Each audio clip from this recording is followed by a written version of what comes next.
Right, exploration and Virginia then. So let's get on. Firstly, you need to know the world is expanding. This is the age, well, the age of discovery has come. People are now connecting the world. Look at the two different maps you have here to show how more exploration is going on. Then you got Elizabeth Sea Dogs. Remember, you had Drake going out to find and discover new routes, new trade options, ships to sink. So the factors that encourage exploration. Sorry, I was going to put something on this slide. Right, so you got expanding trade. So Elizabeth, through Drake and his explorations, found that there were exotic crops in the Americas. You've got silver, gold. You have sugarcane, tobacco.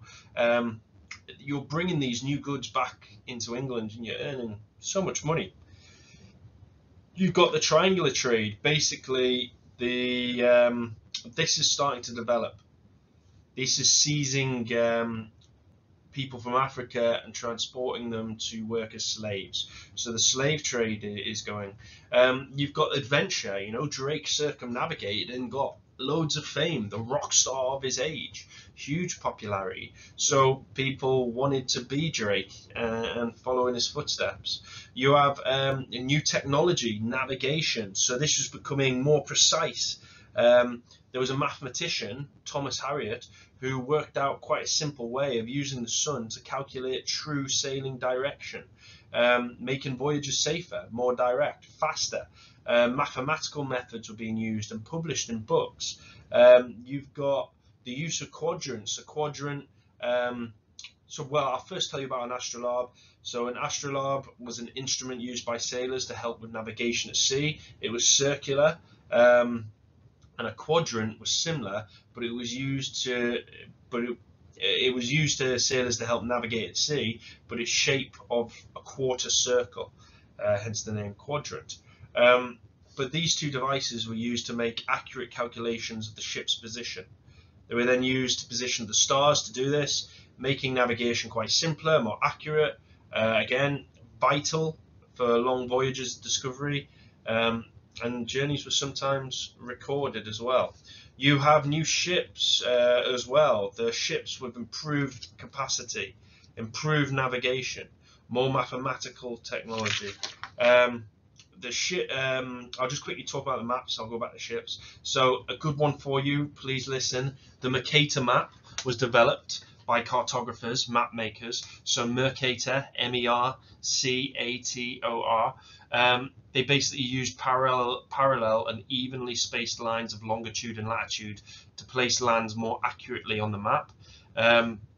Sailors basically had a more realistic picture of the world to use when plotting voyages. Ship designs, again, larger, more stable. You have faster, more maneuverable ships, things like the galleons. So huge factors increasing exploration. Right, then what we're going to find? We're going to find the Americas. Colonization of the Americas. So colonize to set up and in an area for your country. And Virginia is one of the first settlements in America, named after Elizabeth, the Virgin Queen. Right, a little bit of a timeline of the colonization, but Walter Raleigh is really important here. Exploring courtier, he was given a grant to explore and settle lands. He did make attempts but failed. He made new projects attempting the same thing, making it even harder. He needed to raise huge amounts of money, but remember, he didn't lead the colonists himself. Elizabeth kept him home. But he was significant. He investigated, organised and raised the funds, promoted the voyage, persuaded people to leave, appointed the governor who would rule in his place, developed a blueprint of colonisation that would be used later on. But why colonise Virginia? Well, it provided England with a base to attack Spain in Florida and Caribbean. There was new markets to investigate now that they were denied Antwerp. Provided roots of an empire, which later does develop during the 17th and 18th century, offer the Native Americans an alternative trading partner. Okay, so these are really reasons why to set up a base there. How did he promote it? Well, fact-finding missions, friendship, friendly contact with the Native Americans, paradise. Remember, he sold the dream. And Manteo Wanchese. So they were brought back to help American Indians. They were brought back to England to help promote this thing to Virginia, and hope gave hope to men. You could find a better place, find your fortunes. Okay, so yeah. Right, why did it fail though? Well, the attempt to colonize Virginia kind of fails for four key reasons. The voyage itself, when setting sail, the voyage left England too late to be able to plant crops. It wasn't the right season for it. Colonists were taken ill, which weakened their ability to build a new life. The Tiger, which was the main ship, had supplies on board, was ruined. So colonists lacked supplies when they got there. The colonists themselves are kind of to blame for the failure as well. Raleigh recruited them from a poor mix of people, the wrong skills.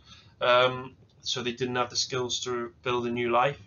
Colonists, they lacked crafts, they lacked people to help set this up. They had many craftsmen, but not the appropriate skills to kind of grow crops, etc. They were more stonemasons and things, but they didn't have the stone to work with. So problematic. Thirdly, they're linked to the second reason, the experience. Colonists chosen had no experience of setting up colonies. And finally, resistance from the natives. The natives didn't trust them, they thought them suspicious. The colonists became reliant on them, and then the natives got fed up with them, leading to clashes. So, guys, I've had to race through that because I just need to get these up and out, but please use this alongside your revision guides. Please use it as well alongside BBC Bitesize. There's a much better YouTube thing on Elizabeth than this, so please look at that as well, and I'll get on to American West next time.